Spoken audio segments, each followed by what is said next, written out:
So I have all the barriers that you can imagine, but still I break things down into bite-sized pieces that make sense for me. And I have also been able to help different people like Teresa or like Pam be able to achieve their own goals by breaking it down for them. You don't have to do it. I don't care if the person down the street did that. That ain't. This is how we're doing. So that's basically what the goal setting pieces are about. So I'm going to read a part of that chapter, and then we're going to work through a little open-ended questions. Yes, there's homework. There's always homework when you come with me. So this chapter is goal setting. The right goal changes everything. Let me tell you about a goal that I accomplished that almost broke me financially. A friend and I had met at a previous employer and started crafting ideas together, even while we were both still working full-time jobs. You know that feeling when you meet someone and when you meet someone and everything just clicks. And you know you two are supposed to build something together. You don't know what it is yet, but you just feel it. That was us. When I got laid off and started my own business, I stepped back from our partnership. I needed to focus on getting my thing off the ground, and we stayed connected, but I still needed space to build. And then after a while, she came back around and she wanted to restart what we had been working on. So I said yes.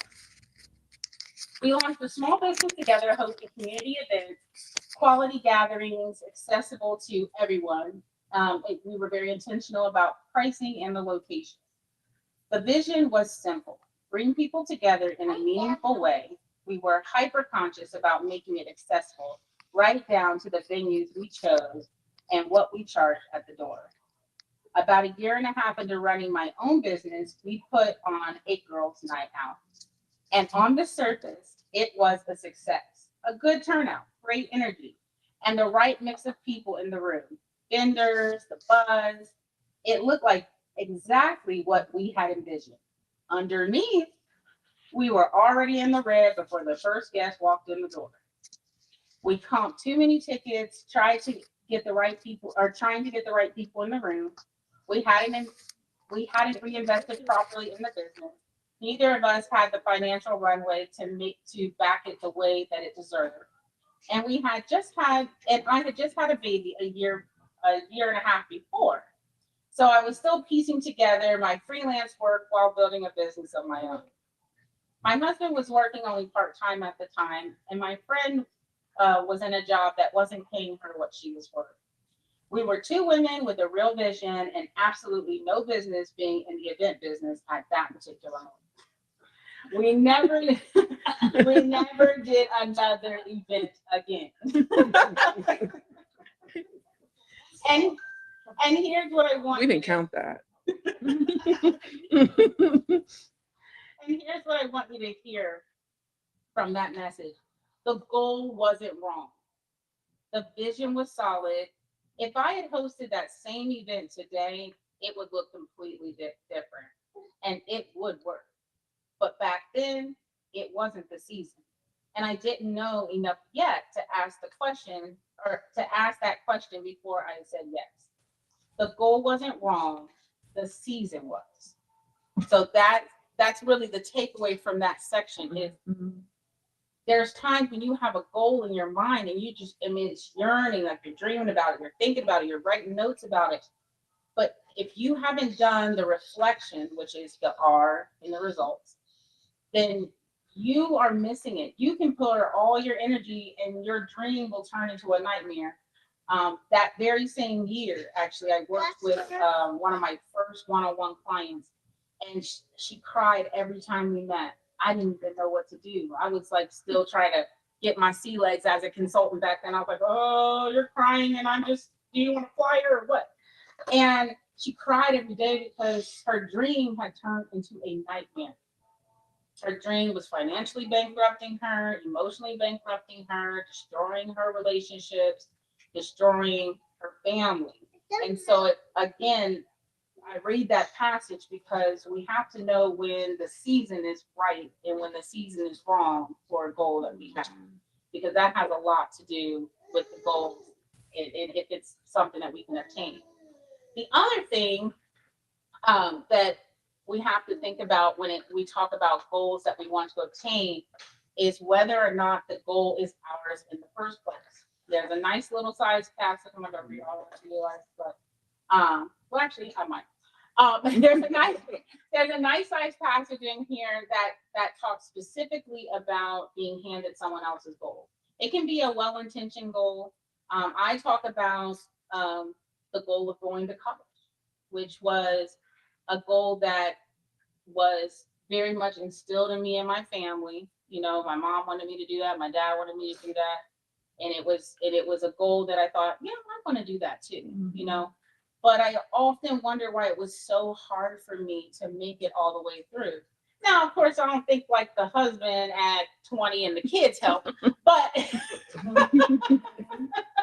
but the reality is that when I got old enough to really think about it, and when I started the results process, before it was even a process, one of the reflections that I came up with was that I don't know that that goal was mine. I knew what I wanted to do, you know, but I don't know that that goal belonged to me. And so if a goal doesn't belong to you, if it's something that if some well-intentioned family member hands you, or something that a spouse tells you that you need to do, or something that, you know, your church family or someone tells you need to do, it's a goal, sure. But if it's not yours, you're never going to be able to envision it. It so the idea is not so much to say that that goal is worth not doing. It's more like, can you make that goal something you actually want to do? So I'll read this part here, and the chapter is called, or the section is called within this chapter, someone else's goals in your hand. There's another kind of wrong goal, and it's sneakier than the first. So remember that first sneaky goal was the goal where it was the wrong season, right? The second sneaky goal is when the goal is never yours to begin with. In my family, going to college was something that we did. There wasn't much conversation about other options. You finished high school, you went to college, you got a job. My parents weren't wrong for teaching me that. It's what they knew, and it came from love. It came from a loving place. But somewhere in following that path, I lost track of what I actually wanted. I had always had a very creative spirit. I'm a natural entrepreneur. I love to learn. I love to read books. I read several books a month. I love hearing other people's worldviews. I love sharing my own. And I wanted to be a writer. But I also knew that I needed to make money. And nobody was handing out maps for creative people who didn't fit into the standard mold and how they can make money. So I did what I was taught to do. I enrolled in school hoping that it would be the answer. I started in journalism, but by the early 2000s, I could see that that field was shifting under my feet. So I pivoted into a dual major into public relations and communication studies. I minored in theology, always feeding that hunger, understanding how the world works, why people think the way they think, how stories move people. I took sociology, psychology, writing, communications, not only because they were required coursework, but because I genuinely was interested in learning about the world. I love the learning part of college, but the structure of it all, the boxes that had to be checked to get to that piece of paper was, or I'm sorry, excuse me, the boxes that had to be checked to get to that piece of paper that proved that I was educated, that part just never really sat right with me. Because I had educated myself every single day of my life, inside the classroom and out. And the degree started to feel less like a destination and more like a finish line someone else had drawn for me. So I procrastinated it. I pushed back the finish line. I pushed back that finish line year after year. I once read, I believe it was Dan Sullivan's Who Not How, that procrastination is your brain's way of telling you that this isn't for you. And so I was like, I like that thought process. I wish I had recognized that before 90K of college debt. It took me years to finally name clearly why it took me so long. The college degree was my parents' goal. The learning was my passion. Those are not the same things, and confusing them cost me years of chasing something that never quite fit in a season that couldn't support it for reasons that were more about not disappointing people than about what I actually needed. Now, I want to be careful here. And I say this honestly. I'm not saying that college is wrong. I think everybody should have a college education if that's what they desire. Completing a college degree is extremely rewarding and as completing any goal would be. But what I'm saying is that there's a difference between a goal that someone hands you and a goal that you truly own. And until you own it, until you want it as bad as the person who gave it to you, or maybe even more, you're going to keep stopping and starting because you're running on someone else's fuel. Okay? And so that's another thing that we have to think about when we are trying to achieve our goals. Is this my goal? If it's a promotion at work and you're like, I'm doing everything to get this promotion, I'm staying late, I'm doing that. And it's like, do you want that promotion, or is that something someone at work told you? Hey, everybody in your position usually gets to this next level. So we do have to think about that, because if you're noticing in your life that you're stalling or you're not showing up correctly in certain spaces, sometimes it's because you ain't supposed to be in that space. True. You know, you're a round peg Sure. in a square hole, or vice versa. You're not even supposed to be there. So these handouts tonight are really for you to take home. And I am the queen of handouts. Anybody that does anything, like you're gonna get a handout or something. Because I'm a speaker that likes for folks to go back and reflect on what I said. There's a couple of things you may have missed in the results experience, which is what I'm calling these. When you walked in the door, I know you saw lots of people you knew, so there's a lot of mingling going on. But there was a serious question on this paper. What sentence has been running or has been quietly running your life? There's a sentence that we all say to ourselves, and I give you some examples on the second page there. But there are sentences that are quietly running my life. There are sentences like, I want to achieve this goal before I'm this age, because after I'm this age, it's too late. Or I want to make sure that I take care of my family. So, after if I don't make this much money, I'm not taking care of my family. So there's some sentence that's running your life currently. Yes. Hey, I have to check more than one of these. I don't have time. I'm overwhelmed. I think about my age now. Yes. Yeah. I'm never ready. Okay, I missed my chance. There you go. I answered every single one. Well, and that's the thing. If that is so, the concept of what I'm putting in here is that every excuse that we come up with begins with a sentence. And that's why I harp so much on the language, because everything does start with language. It starts with like what you say to yourself. True. And so sometimes what we say to ourselves, like we start hearing our voice, but if we really reflect back, and I hope you guys get the book, because a reflection chapter can really help you get there. That voice might not even have been yours in the first place. It could have been like some teacher that was like, you're not good at math. And so then you just begin to be like, I'm not good at math. Oh, that's my too. Oh, yeah, I didn't get a good grade on that test. Oh, yeah, I'm not good at math anyway. Oh, yeah, everybody knows I'm not good at math. And like all of a sudden the voice starts sounding like you. So you think you gave yourself that. You think that's true. And that's not true. It's what someone else gave you. So there's something that I put in the book that says what we hear from other people can shape us.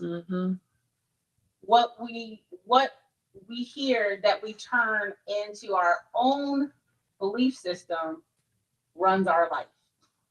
So someone telling you, hey, you're kind of lazy, or hey, you're slow, or hey, you're too this or that. You know, people always trying to say I'm too extra. I am too extra. Oh, well, you know, like, or, you know, when people say that, at first you think like, okay, well, maybe I am. And it slowly shapes you. But the more you replay it in your mind and the more their voice turns into your voice, the more it honestly begins to be your belief system. Oh, I can't be in that space because I'm too this. Or I can't go and do that because I'm too that. No, you're fine. I have to make sure you're all right.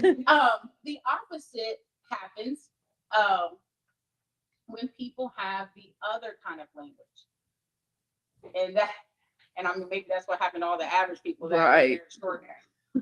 Somebody tells you, "Wow, you're beautiful," and so you walk into every room beautiful because their voice starts sounding like your voice.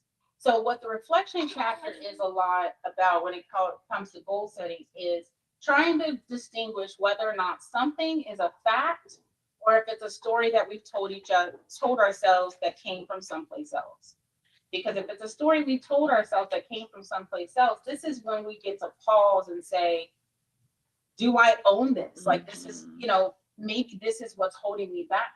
You know, there's things that, like when I started my business, I felt like, well, I probably wasn't as experienced in certain areas as, you know, as people would want someone to be, knowing that they had their own business. So I backed away from taking like really major clients. I backed away from doing corporate. I backed away from doing government. I was like, hey, they probably want somebody that's more classically trained in design or somebody that's more classically trained in website.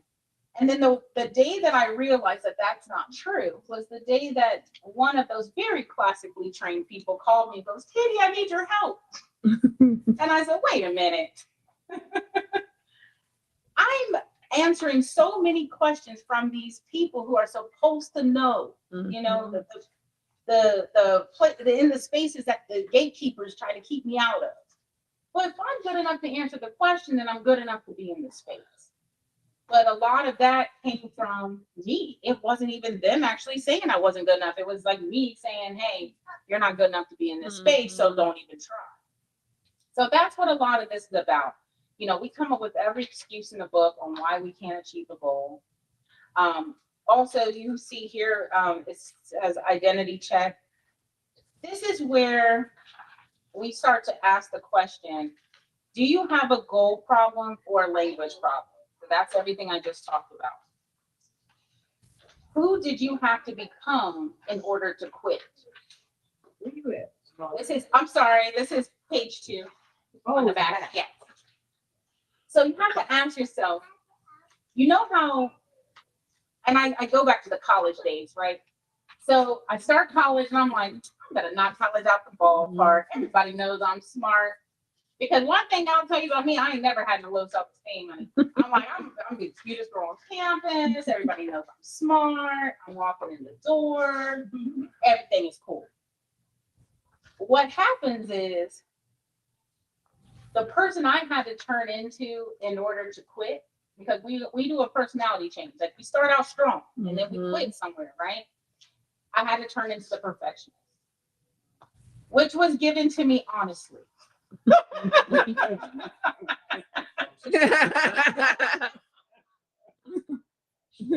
expected you. Which was given to me honestly as I reminisce on washing the same set of dishes 4 times. So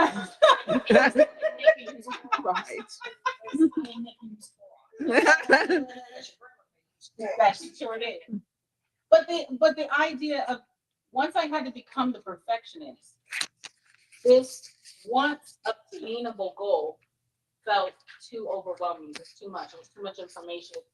And back then, you know, I also didn't realize back then that I had ADHD. So there was a lot of times where I was like, why is my brain going all crazy, kind of crazy? I mean, I now have a better handle on myself, but the idea was I just had to be perfect. So, you know, that perfection creeps in even now. There's times when my kids will be like, Mom, it's fine, just, you know, put it away, because I'll rewrite a letter like 4 times until my handwriting looks exactly the way I want it to. And meanwhile, you know, real production is not happening. because I'm rewriting the same letter like 4 times just so my handwriting's better. So you have to, Okay. yeah, go ahead. Just a second. No problem. So when we go back to the language, sometimes you have to break it down to, am I carrying negative or positive? Start with that simple concept. Right. Take out the negative, focus on the positive. Right. Move forward. Yes and no. So That's why I asked the question. yes, you're totally right. Yes. I mean, it's easy for us to like pick out the negative. Well, we have to learn from the negative. But sometimes the negative is education for us. Yeah. You can't just throw it to the side. Okay, why is it negative? Right. Is there something I need to change here, or it's just negative because it's negative? If it's that, then yes, negative. Right. If it's negative for the learning part, then that's where change needs to. And see, and that's actually, that's a good point, Greg, because that's actually something I put in that chapter of kind of like understanding when something is a critique or when it's criticism, you know, because if someone is telling you something that genuinely enhances your life, that's a critique. If someone is telling you something that at the end of the day is going to add no value to you, it's just going to replay in the back of your mind like a bad movie, that's criticism. Teresa is actually where I got that philosophy from, because it's along the way I learned from people, right? Because Teresa, you said something once when you were putting out Schools and Bullies Out. You said telling is when you're getting someone out of trouble. Tattling is when you're trying to get someone into trouble. And I felt like the same applied to criticism. Like criticism is when you're trying to get somebody into trouble. Like when you're trying to just derail their system, you have no like real value that you're giving to them. You just want to let them know, your hat is ugly. That ain't bothering you. But critique is when you're trying to get someone out of trouble. You're trying to get them out of a space where they're not being successful. Thank you, Greg, for stopping by. And so that is a lot about that's a lot that where we have to kind of decipher like how it's something landing on us, you know. And so there's some exercises in the book that actually walk you through that process. But we also look at there's things that we just naturally say to ourselves that we just have no business saying to ourselves. You know, we just have no business even talking to ourselves in that way. And the way I check myself is I talk to myself sometimes in the third person. I know that's right. Which I've also been told I got, honestly. Yeah. But talking to yourself in the third person is actually really helpful, because if I tell Katie something that I told myself, I hear how harsh it sounds. And I'm like, you would never say that to another human being. Why did you just say that to me? Like, why would you not take care of the person who you were gifted to at birth? And why would you just say that to someone? Like, you know, if you're like, hey, you're stupid. I would never say that to someone else. Why would I say that to myself? So talking to myself in the third person actually helped me kind of break that cycle of, you know, me always trying to, you know, be perfect at everything, or even playing the victim. I have a big issue with people playing the victim, but I realize that there are times when I play the victim, and that has caused me to stop. Oh, this person I work with that, like I said, very brilliant person, but victim is all over their forehead. And the reason why that person plays the victim is because that person is always telling you why they can't do something. Oh, I can't do that because, you know, they don't want people like me. They block me out. It's like, okay, well, who told you that? Well, I don't know. That's just what I know. So I told her, start saying that out loud as if you're talking to someone else. Just say, hey, Tiffany, they don't want you in that room. They don't like people like you. And she goes, okay, I'll try that, but I don't know how that's going to help. She actually contacted me back and was like, wow, like I would never tell somebody else that. I would never talk to another person like that. Like, yeah, come out of that victim space, because there's no victim. Yes, there are people who are born in different social economic situations. There are people that are born in different family dynamics. There are people that are born in, the wrong zip code, and some people are born in the right zip code. Those things are facts. But at the core, everybody has the same ability to succeed as the other person does. It's not like God sprinkles seasoning on some folks and then everybody else, he was like, nah, you're blamed. Like, True. to be honest, and it's just, these are some of these are words from the book. To be honest, every single person has inside of them the makeup of legend. It's just some people using that and some people aren't. And that's just what it's boiled down to. And so when I finally figured out, like, hey, I think I want to be one of those people to use that. And legend means something that, you don't want to be Beyonce or whatever. I mean, I could be a legend in my own right. I can be a legend because when I go, hey, I might have impacted Teresa's family. I may have impacted Pam's family. I may have impacted, I was going to say, I may have impacted my mom and or Tracy, or, I may have impacted them in ways that I didn't even realize. So yes, I mean, everyone has the ability to be legendary. Mm-hmm. It's just, are you using it? You also have the ability to be, like how they say, you have the ability to be famous and infamous. You also have the ability to be infamous and being like the world's biggest complainer, the world's biggest procrastinator, the world's biggest perfectionist, a harsh person. So you just gotta figure out, like, what kind of legend do you want to be?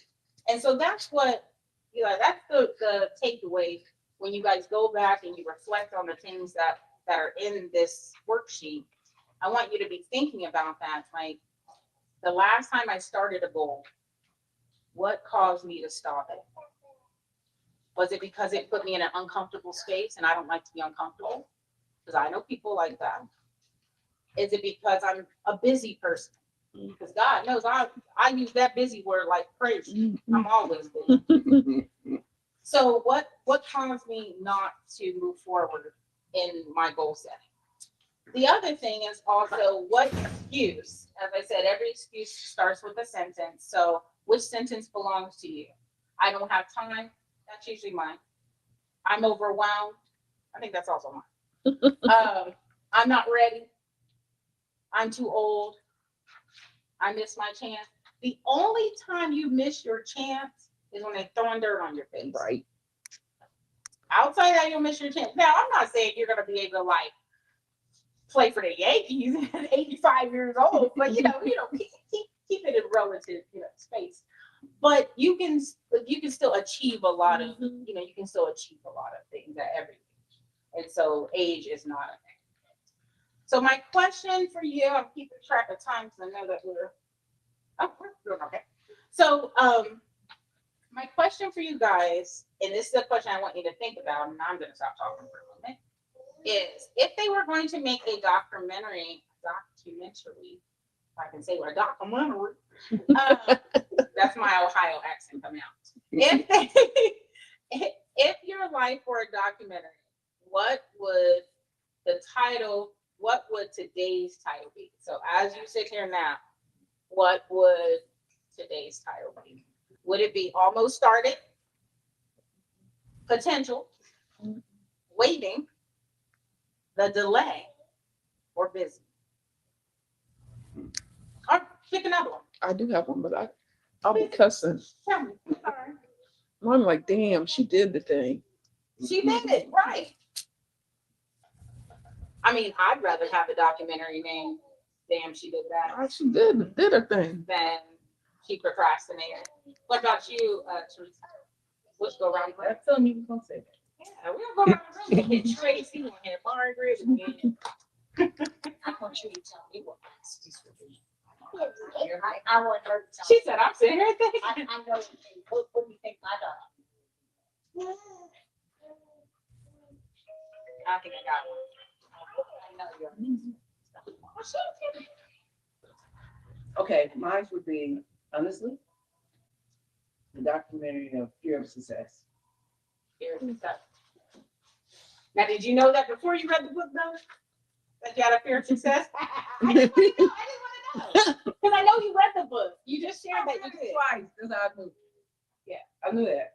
I know, 'cause I was like, you could do this. That's a Exactly. topic. That's actually a topic all by itself. Seriously. Because That's why I success said changes people. it does. I don't want to be changed, but I want success. Exactly. So I get hesitant on doing something because I'm like, that's gonna work. And then talk to yourself, Teresa, you know that. Girl, I do it every day. But success only Most people don't answer ourselves. They say, I still answer myself, girl. We got to come up with logic. But success only has to change you if you allow it. True. Think of it like this. If somebody were to come up to you and give you the kind of money that P. Diddy had, She said that. Right. well, because he ain't gonna have They went to Congress, sure is. them court people. But if someone came up and gave you that kind of money and they handed it to Teresa, here, Teresa, this is your money. You've earned it. You got all the clout. You got all the money. You got all the things that you've got. Your natural personality is not going to end up doing stuff like him. True. It's not doing stuff like that. But again, money changes people, success changes people, and your heart and people change you. Now that's what happens. The people around you start treating you different Right. before you become successful, and the people change. Yeah. But it doesn't necessarily have to change you. It's kind of where you're grounded in the roots and your own conviction of who you want to be. You can't let anybody take you out. And that's what I was saying. Like nobody can technically take you up where you are, but I definitely can see how You can be how influenced. people get Sure. nervous about success. But I don't think that's what makes you nervous about success. That's a whole nother conversation. I was going to say, let me try to not change myself. With all that money. I think what honestly, once you dive into more in the book and stuff, what makes a person have a fear of success is because like most people don't really have a fear of failure. Like failure is an old friend. We're used to not. Right. Right. The problem with winning is it's uncharted waters. It's like doing True. anything else for the first. It's like the first time I went on a cruise and I was like shaking because I was like, this is not on a boat. I mean, and I know that seems so fundamental, but it's just being in a space you never lived in before. Right. Because there's a different way you have to communicate with people when you do become successful. There's different walls you have to put up. There's different way you have to navigate life. And that's why a lot of people get in trouble after they have money. They don't know how to navigate the life. They don't know how to use the language that they need to navigate the life to keep themselves grounded so they don't change. So by you acknowledging like, hey, I think I have a fear of success, if you use those communication cues that I put in that book, that success is not going to change. That success is just only going to enhance the good you could do in the world. Like that success is like handing $1 billion to Gandhi. Gandhi's not going to go to strip clubs if he got $1 billion, you know. I mean, he's going to feed the homeless. He's going to house people. And so that's what I'm saying. Like, if you use those communication cues that I put in the book, like when you get that success, then you can tell yourself, oh, Teresa, you've earned this. Oh, Teresa, you're doing such a great job. Oh, Teresa, we can help so many people, and you just keep yourself grounded in that message. And so, and that's basically, you know, why people have a fear of success. They just have a fear of something they don't know about. You know, they don't know about how to be successful. What about you, Tracy? What was your documentary? The procrastinator. Procrastinator, girl, I'm on it. Procrastinator for 2019.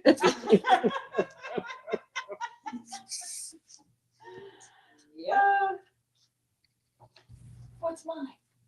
You were supposed to come on. I know what mine is. I'm asking you what you think mine is. Yeah. Because I already know. I'm going to say it's the same. I know. Right. She can like walk over. Look, that's what a documentary would be called. That's true, though. But anyway, so what do you think it is? I would say, Am I waiting? I don't think yours is winging. I think that it would be, that's not good enough. I mean, well, I didn't think about that one, but it's not really a choice. But I've been thinking, I'm just busy. I'm too busy. Yeah. Like that's my key thing is I always keep saying which I don't want to keep saying. I can gotta see wait that. Till I retire, Yeah. because I was like, but I have all my time. It's 40 hours a week is going to somebody else. Right. So my 40 hours a week kind of takes into, because the other, when I'm not sleeping, goes to family and my clients, my business. So, and I have busy season. So it's really just busy. So it's not about not being good enough, because I would trust in me to be the best I can be, whether it's good enough for somebody else or not.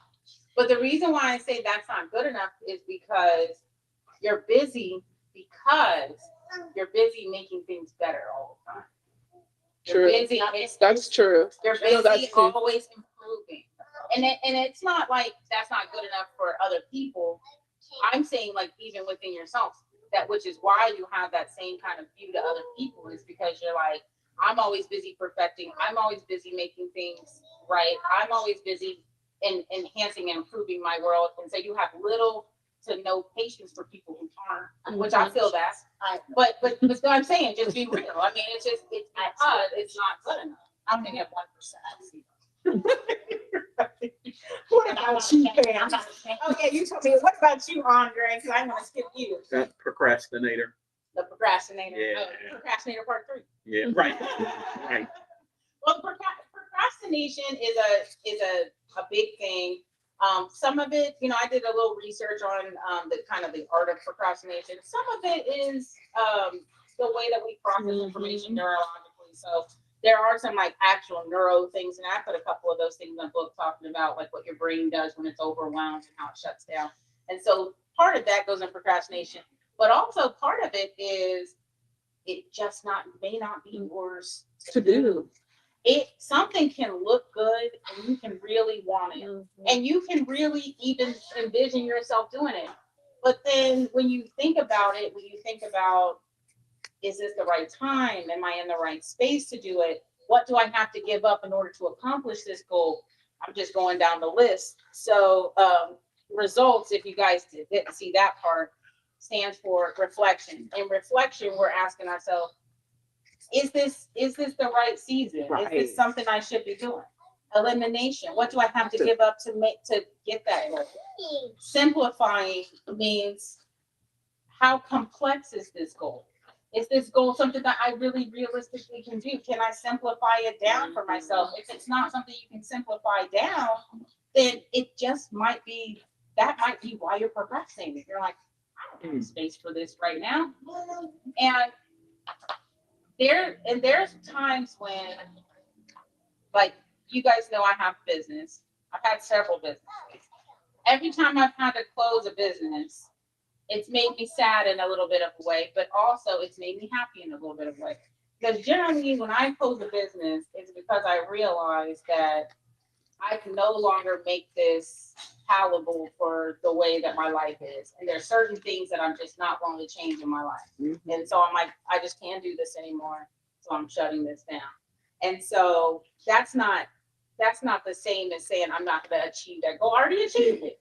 I already started a business. I already ran the business. I just decided to shut it down because now I got something else I'm trying to do.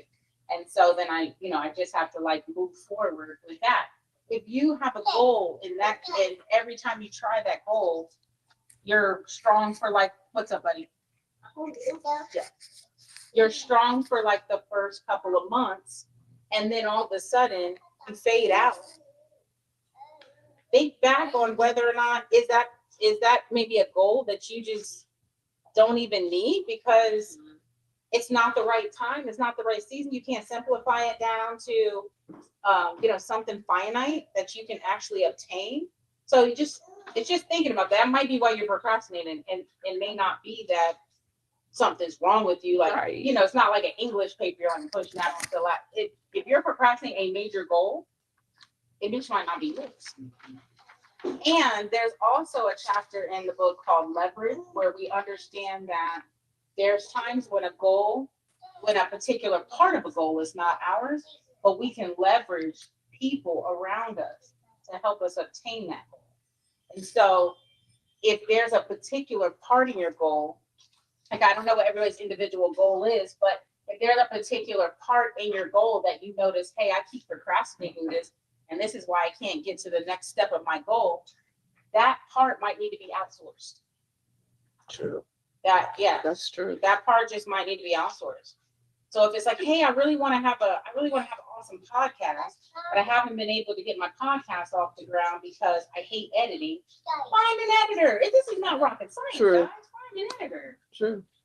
So it's like you're not doing that goal because you're not intelligent. You're just not doing the goal because that piece that don't belong to you. That's somebody else's stuff.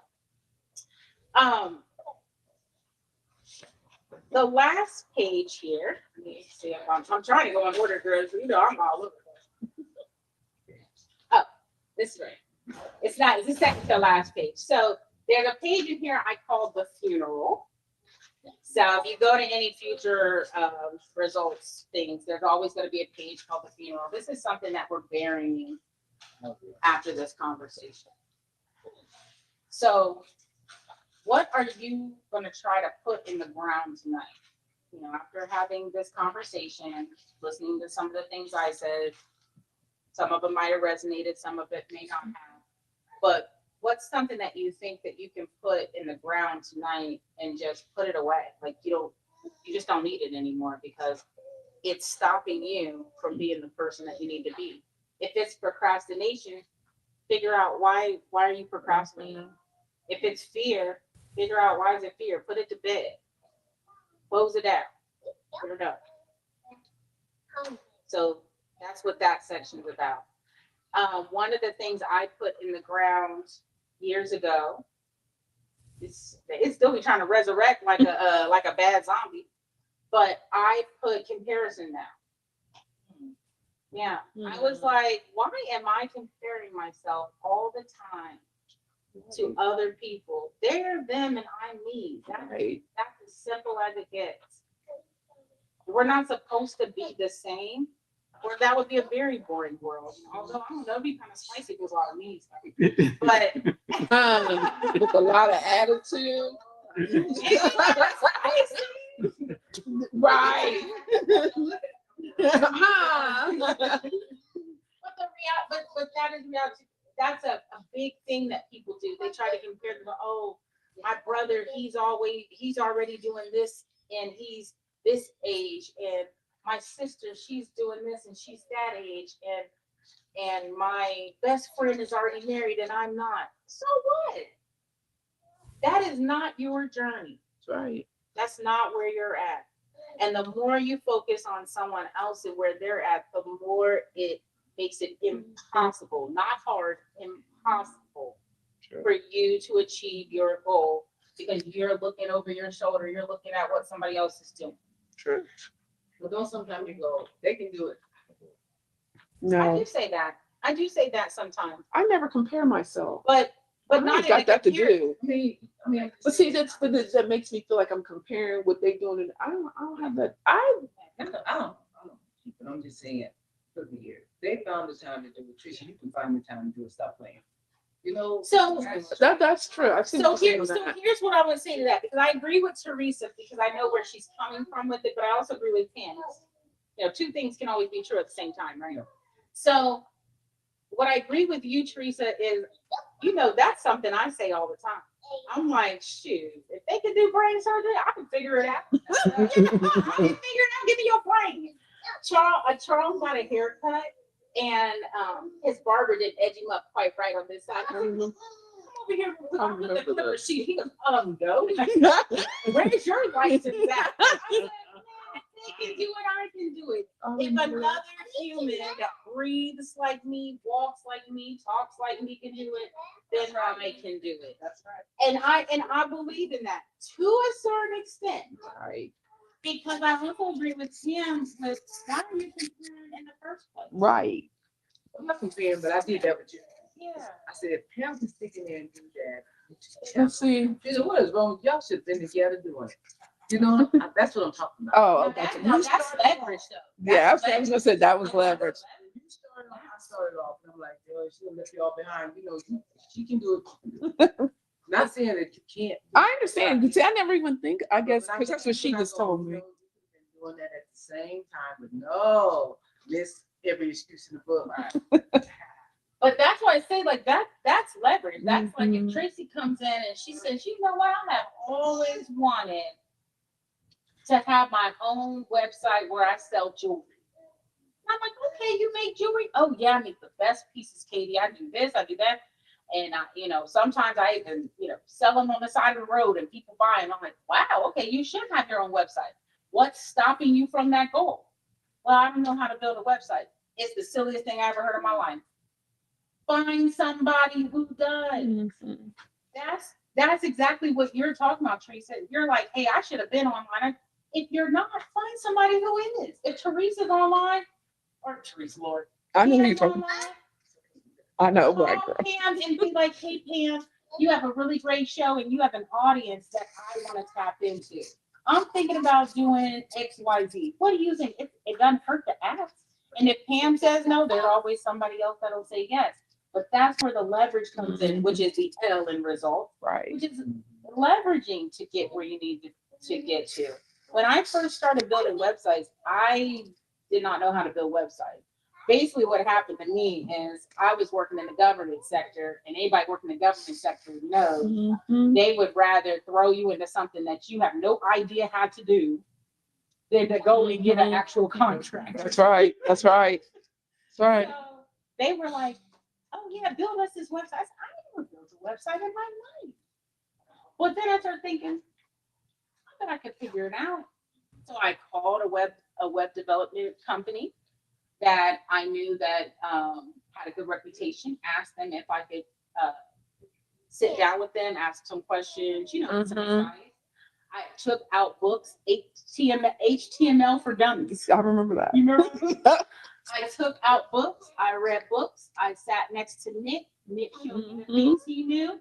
I messed up on a couple of sites, and then I got good. And now people consult with me that did go to school for that, and I didn't go to school for that.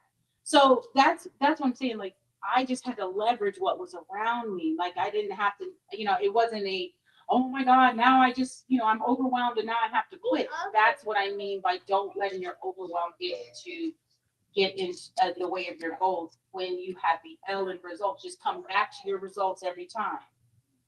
If a goal isn't working, you think, oh, did I properly reflect?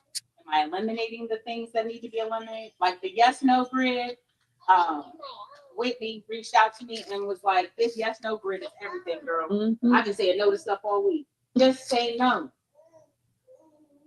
Trust me, if they can find you and ask you how to do it, they'll find somebody else. Because the day after you die, I bet you they figure out somebody else that can do it. Sure. So it's like, just say no. Just say no.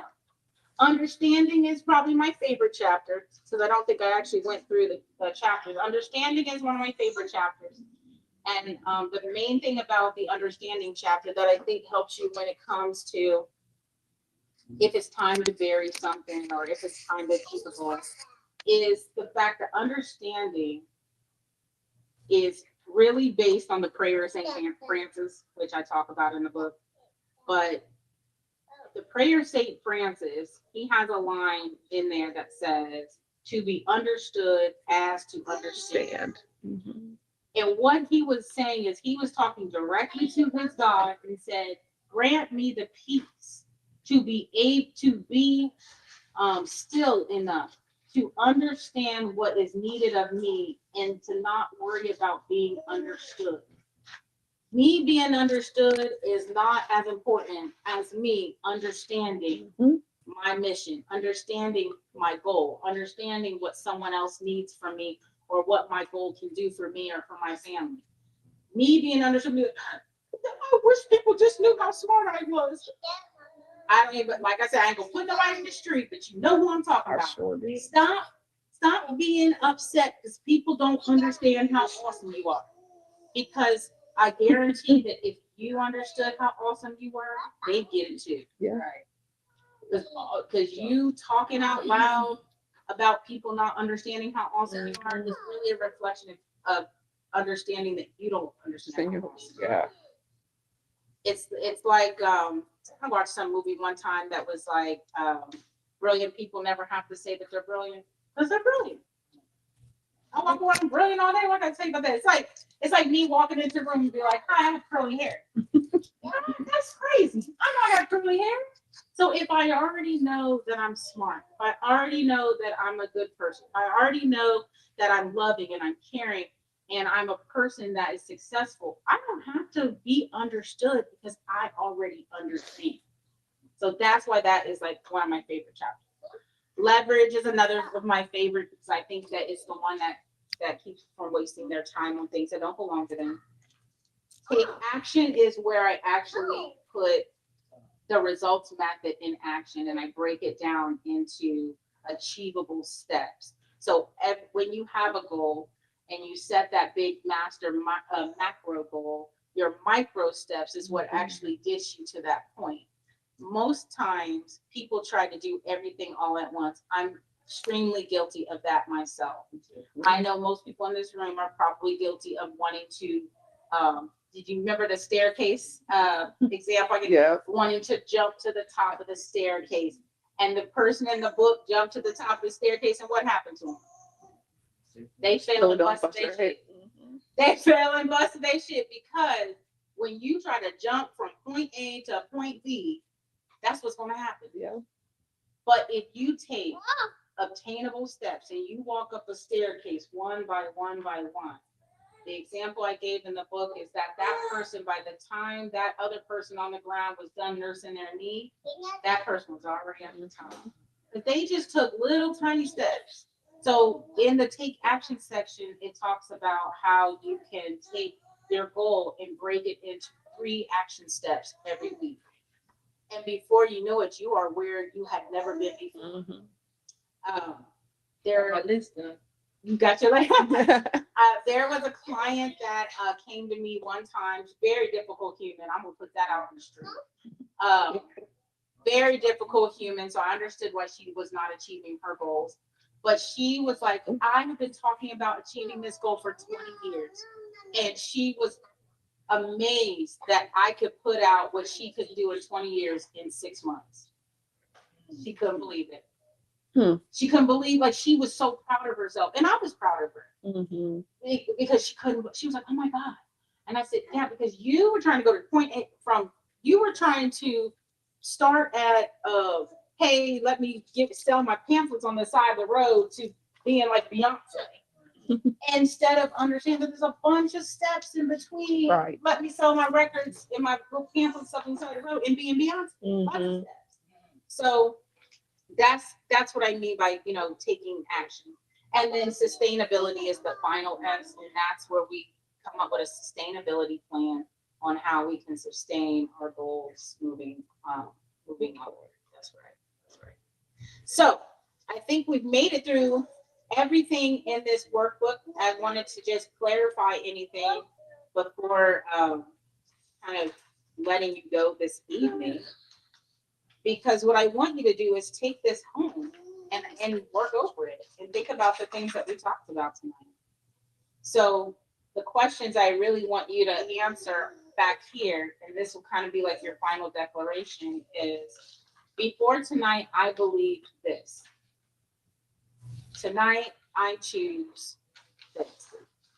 And tomorrow, I will this. Because these are real action steps. If you're like, hey, before tonight, I thought that, the reason why I couldn't achieve my goals is because I don't have enough money. Right. Because after tonight, I hope you understand that I'm not mentioning anything about money. But that is usually what people say, oh, I can't achieve my goals. I don't have enough money. Money really never achieves anybody's goals. Money makes it, what money does, it makes it easier to accomplish that L part, right? Leverage part. If you can pay somebody to fix a problem for you, ain't got a problem. Right. That's true. So that's basically the idea is that, we're not being held back by like superficial things like money or even a relationship or those type of things. There are internal things that are going on that are holding you back from the goals. And if you read the book in there and you identify that some barriers that you have are external, then that's what the whole elimination chapter is about. Because sometimes there is a part in your life you need to cut some stuff loose. okay? And some people lose sometimes too. So, with saying that, here's the time when I do my shameless plug on everything. So everyone should have a paper there. Which one? That one, yeah. So I want to talk about the 90-day results playbook. The 90-day results playbook is an accompanying piece to the book itself. The 90-day results playbook is actually a self-paced program where you will have a workbook to work through. There's audio coaching involved. There's a custom AI that I built that is trained specifically on the program. And then there is an online community where I go on weekly and we, just have discussions, kind of like we had tonight, except they're a lot shorter because they're all 30.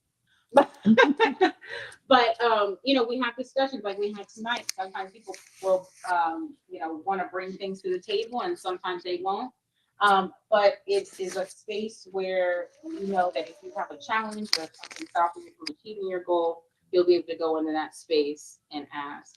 So the introductory that I did on this workbook a few weeks ago was 79, and that's actually what I've made this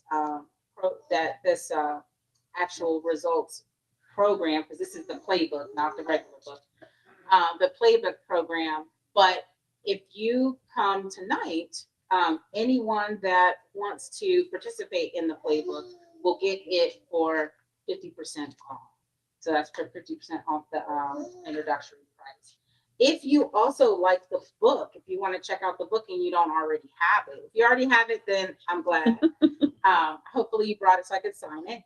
If you don't have the book already, then the book can be reserved through this bookstore right here. And you can simply just head over to the counter. He's more than happy to take like your reservation for the book, and then he'll call you when he gets it. I'll stop by and sign them so that way that you have a signed copy of the book. So there's two things we have. We have the book itself, and then the workbook, the workbook is not like a traditionally published piece. The workbook is literally like working with me, except you're doing it through audio coaching, and you'll have the weekly group. So people that will be in the group, like Pam, will be there to communicate with you about how to achieve your goals. And this is a space where we share and we do weekly challenges, and we say, hey, list the 3 things you're going to accomplish this week. So it's a little bit more of like a coaching experience. But the book itself can be purchased here. And I'll also have to let people from Monday know, because I'll be down at the library on Monday, that they can come here to purchase the book too. The main line. Monday, the main library. Mm-hmm. Yeah, I'll be at the main library on Monday, but they'll still have to come here to purchase the books. You can't purchase books from the library, of course. So they'll have to come here. But I'm sure that Blue Couch won't mind me bringing them to traffic. So if anyone has any questions, I'll be here. If you want to ask me something, want me to sign your book, I'm happy to help. If you want to fill out any of the forms to get to be a part of the results method, 90-day programs, let me know. Yeah. If you want to take a picture with me or just eat some of my food, you can do that. She's my sister. I can go to her house and go get me one when she had it. She's your sister. I went to her house and got it. I'm a sister. I'm wearing my TT boots. You wearing what? My TT boots.